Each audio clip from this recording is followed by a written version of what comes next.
ইমাম আযম আবু হানিফা রাহমাতুল্লাহ আলাইহির তিনি পৃথিবী থেকে পর্দা নিয়ে নিলেন। তার লাশ দেখে ৭০,০০০ মানুষ কলেমা পড়েছিলেন। কেন? অহংকার ছিল না। পৃথিবীর শ্রেষ্ঠ ইমাম, অথচ অহংকার মুক্ত, আর আমরা অহংকার যুক্ত। অহংকার তো একজন ডিস্ট্রিবিউটার, শুধু যুক্ত না, ডিস্ট্রিবিউটারে ঘুরছে। কেন অহংকার মুক্ত কেমন ছিলেন? কেতাবের ভিতরে যে ইমাম আযম আবু হানিফা রাহমাতুল্লাহ আলাইহি তার কাছে আপনারা সবাই জানেন, বুড়িমা জিজ্ঞাসা, সাদা সিধে মানুষ জিজ্ঞাসা করে, ওরে নোমান বিন সাবিত রে, আমারও একটা ছাগল আছে, আমার ছাগলের দাড়ি আছে, তোমারও দাড়ি আছে, আমার ছাগলের দাড়ির দাম না তোমার দাড়ির দাম, কার দাড়ির দাম বেশি? আমার প্রিয় বন্ধু আমার মাওলানা আব্দুল কাইয়ুম সাহেব আছে, আপনারা বলে আমাদের কেউ যদি এইরকম যদি বলে, নজরুল ভাই তোমার দাড়ি ছাগলের দাড়ির মতো, আমি রেগে যাব না? যাব না? রাখবে না? ছাগলের সঙ্গে ইট কোথায় আছে, লাঠি খোঁজ। কিন্তু কত দরের মানুষ দেখেন, পৃথিবীর মানুষকে দেখিয়ে দিলেন, ওরে পৃথিবীর মানুষের অহংকার করো না।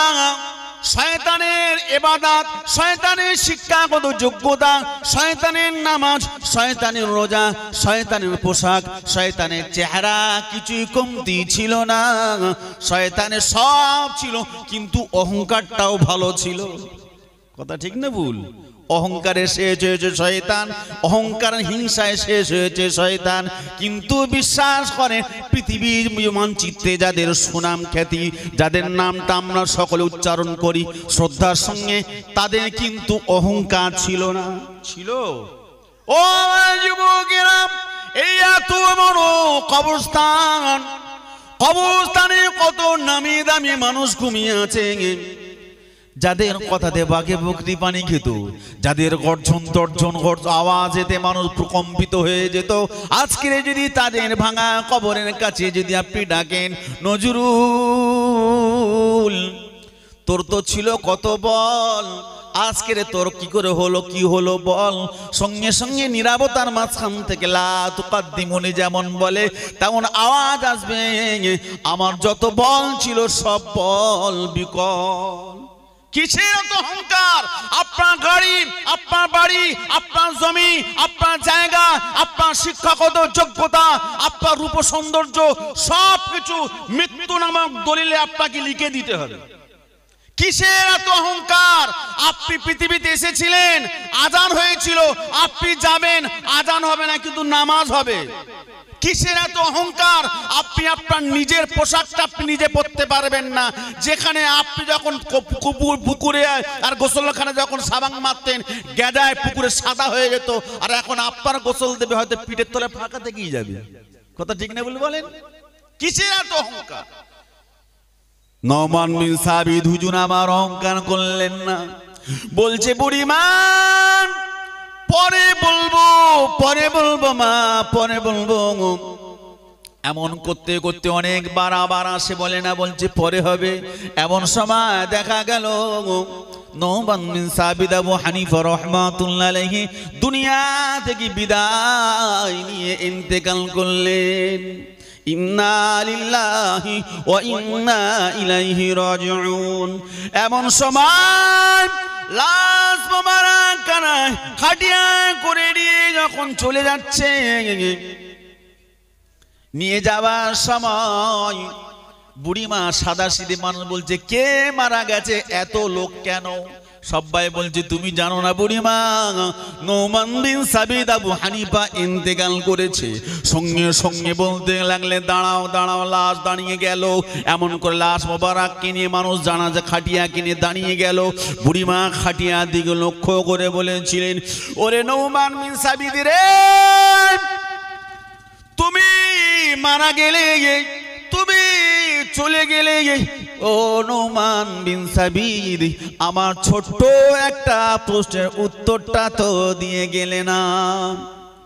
এমন সময় আওয়াজ আসলো, ও বুড়িমা, ও বুড়ি মা শোনো মা শোনো, আমি নোমান বিন সাবিদ বলে দিলাম তোমার ছাগলের দাড়ি থেকে আমার দাড়ির দাম বেশি। একটু জোরে বলতে কষ্ট হচ্ছে, একটু জোরে হবে না? অবাক হয়ে গেল পৃথিবীর মানুষ, অবাক হয়ে গেল, কি আশ্চর্য। সঙ্গে সঙ্গে বুড়িমা বলেছিলেন বাবা নোমান বিন সাবিদ,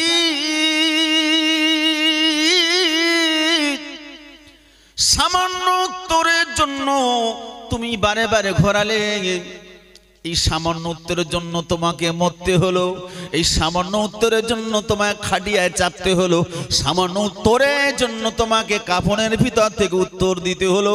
এই উত্তরটা তো তুমি বিজীবিত অবস্থায় বারে বারে না ঘুরিয়ে উত্তর দিতে পারতেন। সঙ্গে সঙ্গে আওয়াজ আসলো, ও গো বুড়িমা, আমি হতে পারি জগৎ বিখ্যাত ইমাম, আমি হতে পারি পৃথিবী আমাকে সবাই চেনে, কিন্তু মা আমার বড্ড ভয় হচ্ছিল, আমি তো গুনাহগার। যে মানুষ প্রতিদিন দৈনন্দিন কোরআন তেলাওয়াত করতো, রাতে ঘুমোতো না, তাহাজ্জুদ নামাজ কোনোদিন কাজা হতো না, সেই মানুষ নিজেকে বলছে গুনাহগার। আর আমরা ভাবলেই কি যেন জান্নাতের সার্টিফিকেট পেয়েছে। দু একটা লোক নামাজ পড়ে এমন একটা ভাবলে মনে হয় জান্নাতের সার্টিফিকেট পেয়ে গেছে। কথা ঠিক না ভুল বলেন? না, আপনাকে অনুতপ্ত হতে হবে। আপনি নামাজ পড়ছেন, শুকরিয়া আদায় করেন যে আল্লাহ পাক আপনাকে দিয়ে সেজদাটা নিচ্ছে। যারা নামাজ পড়ে না এদেরকে এরাই আফসোস করুক, ওরাই অনুতপ্ত হোক, ওরাই অনুশোচনা করুক যে আমি নামাজ পড়ি না কেন। আসলে নামাজ পড়ে না ওই জন্য ওরা নামাজ পড়ে না, আল্লাহ পাক ওদের সেজদা নেয় না।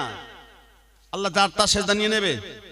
প্রধানমন্ত্রী, মুখ্যমন্ত্রী, এমএলএ, এমপি যাকে তাকে পিয়ে যাকে তাকে চাকর বাকর বানাবে? কথা ঠিক না ভুল বলেন? একটা প্রধানমন্ত্রী তার বাড়ির চাকর হতে হলো যোগ্যতা লাগে। একটা এমপির পিয়ে হবেন, আপনি একটা এমএলএ কাছের লোক হবেন, তারও আপনার কোয়ালিটি থাকা দরকার। যাকে তাকে আপনার দাস বানাবে না, আপনাকে গোলাম বানাবে না, আপনাকে চাকর বানাবে না, আপনার প্রিয় মানুষ বানাবে না, তার জন্য যোগ্যতা লাগে। আপনি যে নামাজ পড়ছেন না এটা আপনার যোগ্যতার অভাব। যারটা সেজদা আল্লাহ নেবে না, আল্লাহ যাকে পছন্দ করবে তাকে তারই সেজদা নেবে। কথা ঠিক না ভুল বলেন? অনেকে আমরা বলি যে ও নামাজ পড়ে না, আসলে ওকে আল্লাহ পছন্দ করে না, সেই জন্য ও সেজদাটা আল্লাহ নেয় না। আল্লাহ যাকেই পছন্দ করবে তারই সেজদা নেবে, তাকেই আল্লাহ গোলাম বানাবে, যাকে তাকে গোলাম বানাবে না। নোমান বিন সাবিত বললেন, বুড়িমা, ও গো বুড়িমা, আমি চাইলে তখন উত্তর দিতে পারতাম না, কিন্তু শোনো মা, আমি জানি না আমার মৃত্যুটা ইমানের সঙ্গে হবে কি হবে না, সেই জন্য আমি বলতে পারছিলাম না। যদি ইমানের সঙ্গে আমার মৃত্যু যদি না হতো তাহলে আমার দাম 1 পয়সা হতো না, আমার দাম একটা নিকৃষ্ট প্রাণীর চেয়ে আরো খারাপ হতো। উলাইকা কালানাম, আর অনেক কৃষ্ট হয়ে যেতাম মা, কিন্তু আমার মৃত্যুটা ইমানের সঙ্গে হয়েছে, সেই জন্য আমার দাম অনেক বেশি। সেই জন্য আমি বললাম তোমার ছাগলের থেকে আমার দাড়ির দাম বেশি। আরো জোরে হবে না? আরো জোরে বলতে পারছেন না? ও আমার যুবকেরা, সেই আওয়াজ, সেই প্রতিধ্বনির আওয়াজ শুনে তৎকালীন সময়তে শত শত শত শত মানুষ ছিল নয়, লক্ষ লক্ষ মানুষ ছিল। ওই লাশ মোবারক দেখে 70,000 মানুষ কলেমা পড়ে মুসলমান হয়েছিলেন। আরো জোরে বলতে পারছেন না? আমারই কণ্ঠে তুমি তোমারি বাণী দিয়েছ, বুকে তেরা আজ তুমি তোমারি কোরআন দিয়েছ। এত ভালোবাসো কেন মালিক আমায়, কি করে শুকর আদায় করি তোমায়, কি করে শুকর আদায় করি তোমায়।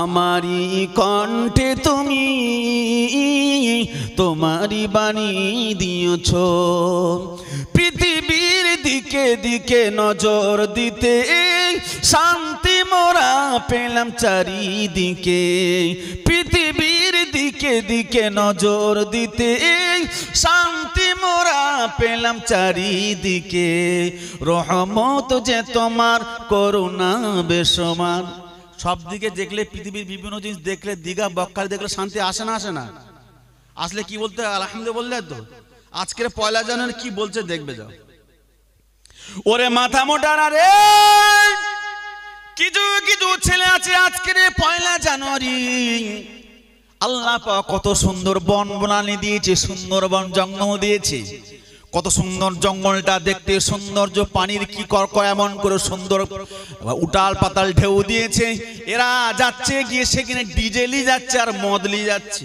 কথা ঠিক না বলেন যাচ্ছে সুন্দরভাবে যাচ্ছে মদ খেয়ে নদীতে দিঘা পড়ে মরে লাশ হয়ে পড়ে আছে আল্লাহ বলছে তুই দেখা শুকরিয়া আদায় কর এই এত বড় আমি আল্লাহ পাক সাগর দিলাম এই সাগর তো পৃথিবীর কোনো কোম্পানি দেয়নি এত সুন্দর জঙ্গল দিলাম এটা তো সরকারের বাবার ক্ষমতা নাই আমি দিঘা বকখালি দিলাম এটা আমি আল্লাহ পাক দিলাম উলসিরু ফিল আরদি তোমরা ঘোরো ফান্তাসিরু ফিল আরদি এমন করে तमाम পৃথিবী তোমরা পরিদর্শন করো तमाम পৃথিবী তোমরা ঘুরে ঘুরে দেখো কোথায় সাগর মহাসাগর কোথায় বনবনালী কোথায় পাহাড় পর্বত কোথায় এমন করে নৈনিতাল থেকে শুরু করে দার্জিলিং থেকে শুরু করে এটা সব তোমরা দেখো শুকরিয়া আদায় করো যে আমি আল্লাহ পাক দিলাম এরা আজকের পয়লা জানুয়ারি এক একটা ডিজেলি যাচ্ছে সে বাস না তো আলাদা আমরা শুধু চিন্তা করি যে অতদূর বাজে এখানে বুক যন্ত্রণা করে আর ওরা সেই ডিজের ভিতরে বসে রয়েছে ওদের কি বুকে কিচ্ছু হয় না ওদের কি কলজে না অন্য কিছু আসলে মদে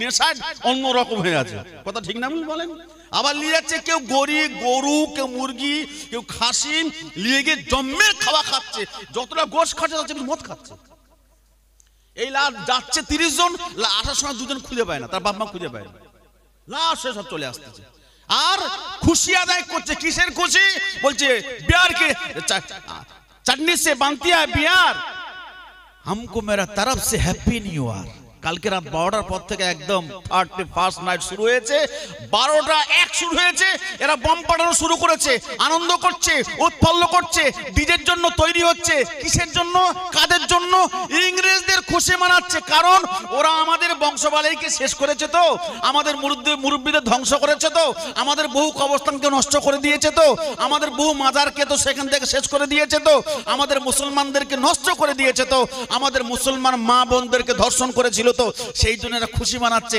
যে ইংরেজরা আমাদের কত উপকার করেছে তাদের জন্য তাদের সেলিব্রিটি না যাই তাদের আনন্দ না করে এটা খারাপ জিনিস এরা এত উপকার করতেছে সত্যিকারে যদি সন্তান হয় সত্যিকারে যদি মেয়ে সত্যিকারে যদি ছেলে হয় আপনি বলেন আমাদের যদি কেউ ক্ষতি করে আমরা কি তার কোনো উপকার করব তাদের কি খুশি হব কি গ্রামের মানুষ যদি আপনার যদি বলে আপনাকে গালি দেয় আপনার যদি এত জলে যে আমাকে চোখ নাঙিয়েছিল আমাকে এত কষ্ট দিয়েছিল তার জন্য যদি আপনার এত কষ্ট হয় যে আমার বাপ তো উল্টো পাল্টা বলেছিল আপনার মুরব্বিদেরকে ধ্বংস করেছে সেই ইংরেজরা 200 বছর রাজত্বে আমাদের সব মানচিত্রগুলো ধ্বংস করেছে আমাদের দেশকে লুট করে নিয়ে চলে গেছে আর তাদেরকে তুমি আনন্দ উৎফুল্ল করছো পয়লা জানুয়ারি হ্যাঁ বিশ্বাস করেন প্রকৃত হারামখোরগুলো চিনতে হলে আজকের পয়লা জানুয়ারি দেখবেন যারা কি করছে কোথায় এদিকে ইকো পার্ক এদিকে নিকো পার্ক এদিকে সুন্দরবন এদিকে দীঘা ওদিকে বকখালি সব ঘুরছে কারা আমাদের ওখানে এক জায়গায় একটা ভৈঁসা জবাই করেছে ভাই 42,000 টাকা দাম এই হরিন্দ্র এইদিকে শুনলুম বলছে কি না আজকে পয়লা জানুয়ারি মানে ভৈঁসা জবাই করেছে 42,000 আপনারা যে এত সুন্দর এই পয়লা জানুয়ারি জলসা দিচ্ছেন কিছু কিছু জায়গায় বিশ্বাস করেন আজকের দিনটা কি হচ্ছে দেখবেন যা ভৈঁসা জবাই করে গরু জবাই করে খাবে না পয়লা জানুয়ারি তা পয়লা জানুয়ারি কি হয়েছে বল কি তোর বাপ হয়েছিল এই দিন পয়লা জানুয়ারি কি হয়েছিল বল পয়লা জানুয়ারি কি বলবি তো না খ্রিস্টানদের এটা উৎসব আমাদের যদি পয়লা মুহররম হয় আজও পর্যন্ত কি আপনি দেখেছেন কোন মুসলমান পয়লা মুহররমে দেখি অন্যান্য ধর্মাবলম্বীরা কোনো কি উৎসব করে করে বাপ করে ও যুবকেরা জওয়ানেরা আমি কাউকে ছোট করছি না, কারো ধর্মকে আমি ইনকার করছি না, কিন্তু আপনি বলেন, আমরা অনেকেই বলি ধর্ম যার যার উৎসব সবার, ধর্ম যার যার উৎসব সবার, এমন করে বড়বানা চাল দেই, এমন করে অপরের কাছে উদার মানসিকতা দেখা দেখিয়ে আমরা আমাদের ধর্মকে অনেকেই ছোট করি, করি না করি না? আমরা তাদেরকে যদি বলি আমাদের সবে বরাত হয়, কবর জিয়ারতে আমরা বার হই, কোন হিন্দু খ্রিস্টান ভাই আমাদের সঙ্গে আসে তুই একটু বল? আমাদের বকরা ঈদ হয়, আমাদেরকে ওরা কি সহযোগিতা করে? আমাদের ঈদের সময় ওরা কি পাশে আসে? আমাদের সবে বরাতে ওরা কি কাছে আসে না? কিন্তু বিশ্বাস করেন, আমাদের কিছু কিছু মোল্লা আছে পুজোর সময় ওরা যদি থাকে 10 জন, এরা যাবে 30 জন। কথা ঠিক না ভুল বলেন? পুজো হচ্ছে বলছে আমরা না গেলে কেমনটা লাগে না, বিরাট ব্যাপার। পুজোয় মোল্লা বেশি, হিন্দুর চেয়ে মোল্লা বেশি। কিছু কিছু হিন্দু ভাই রেগে যায় যে এদের জ্বালায় আমরা ঠাকুর দেখতে পারিনি। খ্রিস্টানদের অনুষ্ঠান হচ্ছে 25শে ডিসেম্বর থেকে 26, 27, 28, 29, 30, 4-5 দিন অনুষ্ঠান হচ্ছে। মোল্লাদের জ্বালায় খ্রিস্টানরা চান্স পায় না। এই 1 জানুয়ারি মোল্লারা যা করতেছে, খ্রিস্টানরা চান্স পায় না। এরা গিয়ে তো সেখানে প্যান্ডেল করে বসে আছে, এরা গিয়ে বলছে ভাই আমাদের 1 জানুয়ারি তো আমরা একটা সুযোগ পাবো না, ওইদিকে যাই, খালের দিকে যায়, নদী আমাদের, সাগর আমাদের, খালের দিকে যায়। কথা ঠিক না ভুল বলেন? এ বলতে চাইছি তুই কি খ্রিস্টান? তোর চাই বড় খ্রিস্টান, তুই কি খ্রিস্টান? আমি যে বড় খ্রিস্টান। ও যুবকেরা, জওয়ানেরা, রাসূল বলছেন মান তাসাব্বাহা বিকওমি ফাহুয়া মিনহুম। তোমরা যাদের অনুকরণ করো, তোমরা যাদের অনুসরণ করো, তোমরা যাদেরকে অনুকরণ করবে, তোমাদের ঠিকানাটা তাদের সঙ্গে হাসর নাসর হবে। আমার নবী যে আমার নবীর অনুকরণ অনুসরণ ভালো লাগে না? যুবকেরা রে, আমার নবীর অনুসরণ ভালো লাগে না? কার অনুকরণ করো, কার অনুসরণ করো? তুমি জানো না যার অনুকরণ করবে তার সঙ্গে তোমার হাসর নাসর হবে। অনেক ইয়ং ছেলে, যুবক ছেলে দেখবেন দাড়ি রাখে, দাড়ি নবীর দাড়ি রেখেছো বাবু? না না, নবীর দাড়ি না, ওটা বিরাট কোহলির দাড়ি। মানে যে বিরাট কোহলি আর তার বউ মিলে সারাদিনে 5 লিটার করে মদ খায়, 2 লোকে মিলে, বিরাট কোহলি আর তার বউ অনুষ্কা না কি নাম, দুজনে মিলে 5 লিটার করে প্রত্যেকদিন মদ খায়। এ মুসলমান ছেলে বলতে যে আমি বিরাট কোহলি দাড়ি রাখবো। নবীর দাড়ি রাখ না, আমি বিরাট কোহলির দাড়ি রাখবো। এরকম আছে না নাই? ও মা যুবকেরা, জওয়ানেরা, যাদেরকে অনুকরণ করার কথা, যাদেরকে অনুসরণ করার কথা, অনুকরণ করলে জান্নাত পাবে, অনুসরণ করলে জান্নাত পাবে, এদেরকে অনুকরণ করলে জাহান্নামে যাবে। এ বলছে আমি যদি জাহান্নামে যেতে না বললাম তা মানুষটা হলুম কি করে? কবি বলছে যখন তোমার কেউ ছিল না তখন ছিলাম আমি, যখন তোমার কেউ ছিল না তখন ছিলাম আমি, এখন তোমার সব হয়েছে, এখন তোমার সব হয়েছে, পর হয়েছি আমি। রইবে না কেউ বিশ্ব জাহান, রইব তখন আমি। বিশ্বে সবাই ভুলে গেলেও ভুলবো না কো আমি। আল্লাহ বলছে বান্দারে, এক ফোঁটা না পাক পানি ছিলি, বাপ মা নাক বুক ছিটকিয়ে ঘুরিয়েছিল, আমি আল্লাহ সেই পানি দিয়ে নিপুণ তুলিকা দিয়ে সুন্দর করে বানালাম, পৃথিবীতে আনলাম, মায়ের পেট থেকে পৃথিবীর পেটে আসলি। তোর মুখে কান্না ছিল, ও তো কান্না না যেন জাদুর বাঁশি। তুই যখন কেঁদেছিস মা রান্না খাওয়া বাদ দিয়ে তোকে ধরেছে। ওরে যুবক রে, তরুণ হলি, কিশোর হলি, যুবক হলি, বিবি পেলি, বাচ্চা পেলি, বাপ মা পেলি, সব পেলি, সব পেয়ে আমাকে ভুলে গেলি। হয়েছে না হয়েছে না? আল্লাহ বলছে সব পেয়ে গেলি, আর যেই পেয়ে গেলি তখন রইব না আমি, পুরো আমাকে ভুলে গেলি। আবার তো রইবে না কেউ, রইব তখন আমি। তুই যখন এখান থেকে যখন কবরে যাবি কেউ রইবে না, সবাই কবর পর্যন্ত যাবে, কিন্তু কবরে তো আর যাবে না। যাবে কেউ? কবর পর্যন্ত যাবে, কবরে যাবে না, কবর পর্যন্ত মাটি দেবে চলে আসবে। রইবে না কেউ, রইবে তখন সবাই ভুলে গেল, ভুলবো না আমি। আল্লাহ বলছে সবাই ভুলে যাবে, সবাই ফিরে চলে যাবে, তোর নেক আমলগুলো তোর পাশে পাশে, কাছে কাছে, কাছে কাছে, কাছে কাছে থাকবে। জোরে হবে না? আরো জোরে বলবেন না? ও যুবকেরা, জওয়ানেরা, এখন অনেক যুবক ছেলেরা এরকম মিলাদ জলসা, আপনাদের তো স্টেজ প্যান্ডেল ভর্তি, কিন্তু বিশ্বাস করেন কিছু কিছু জায়গায় যুবক ছেলেরা বসে না, ওরা এইরকম জলসা হবে কিন্তু বসে বসে ফ্রি ফায়ার খেল। ওরা এই জলসা হবে কিন্তু যেদিকে মেয়ে ছেলে সেরা ওই দিকে চলে, ওই দিকে যায়। কিন্তু এমন যুবক ছিল যে যুবক ছোট্ট ছেলে 25 বছর বয়স, কিন্তু নবীর জন্য দিল্লি থেকে কলকাতায় এসে জীবন দিয়েছে।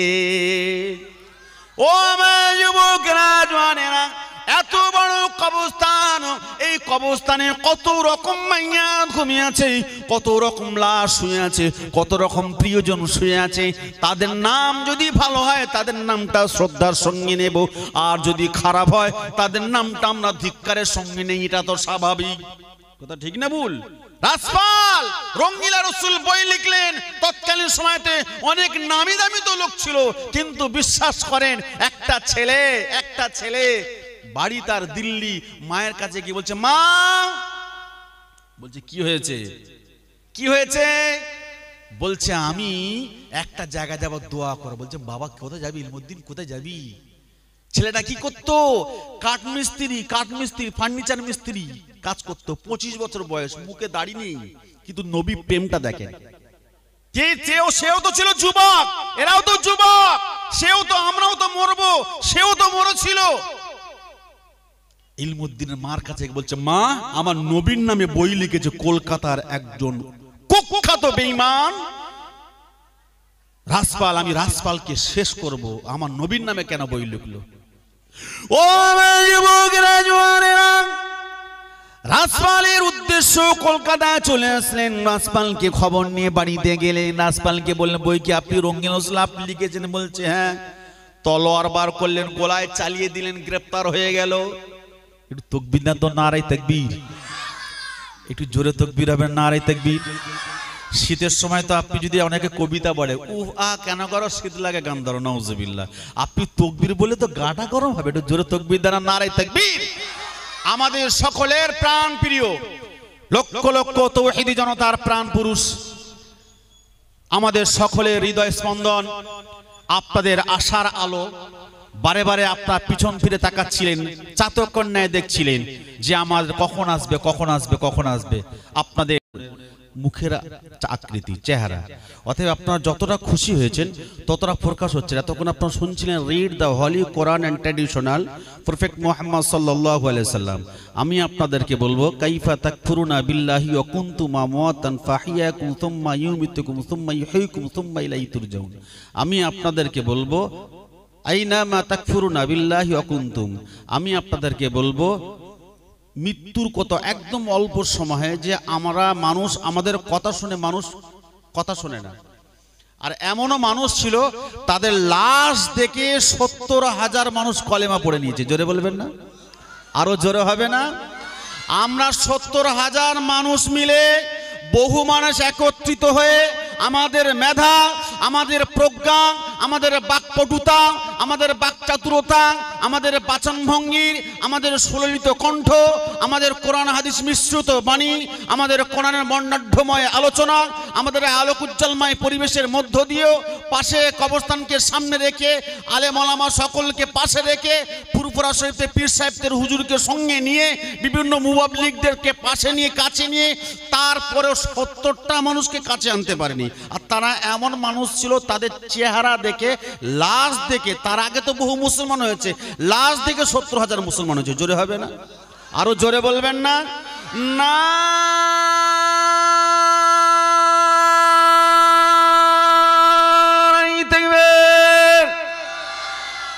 একবার দরুদ শরীফ আল্লাহুম্মা, জোরে পড়েন, একটু জোরে পড়েন, খুব সুন্দর হচ্ছে। ওয়া আলা আলি সাইয়্যিদিনা,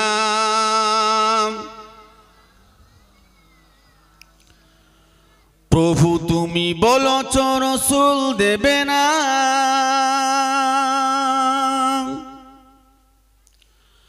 বলনি দেবে না ওমর,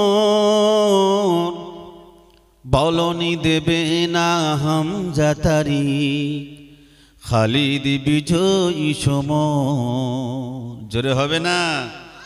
আরো জোরে বলতে পারছেন না? প্রভু তুমি বলেছ রাসূল দেবে না, বলনি দেবে না ওমর, বলনি দেবে না হামজা তারিক, খালিদ বিজয়ী সমর। প্রভু তুমি বলেছ রাসূল দেবে না, বলনি দেবে না ওমরের যুগ, রাশেদার সেই খেলাফত, ফিরিয়ে দেবে না আলোর সমাজ, কেটে কেটে আধারে রাত। বলনি দেবে না ওমরের যুগ, রাশেদার সেই খেলাফত, ফিরিয়ে দেবে না আলোর সমাজ, কেটে কেটে আধারে রাত। প্রভু তুমি বলেছ রাসূল দেবে না, বলনি দেবে না ওমর, বলনি দেবে না হামজা তারিক, খালিদ বিজয়ী সমর। ইসলামের জন্য যেমন আবু বকর রাদিয়াল্লাহু তাআলা মানুষের মতো নরম মানুষ দরকার ছিল, ইসলামের জন্য ওমর রাদিয়াল্লাহু তাআলা মানুষের মতো গরম মানুষেরও দরকার ছিল। কথা ঠিক না ভুল বলেন? যেমন নরমও দরকার তেমন গরমও দরকার। কিছু কিছু জায়গায় প্রয়োজন ভিত্তিক হয়। আমরা কি হই, কোনো কিচ্ছু নেই কিন্তু অহংকারটা মোটামুটি আছে, কিচ্ছু থাকুক আর না থাকুক, কোনো পুঁজি থাকুক আর না থাকুক, অহংকারটা আছে। আর তারা কেমন ছিল, যার কথা বলছিলাম, লাশ দেখে 70,000। শুধু এই কথাটা বলবো আপনাদেরকে,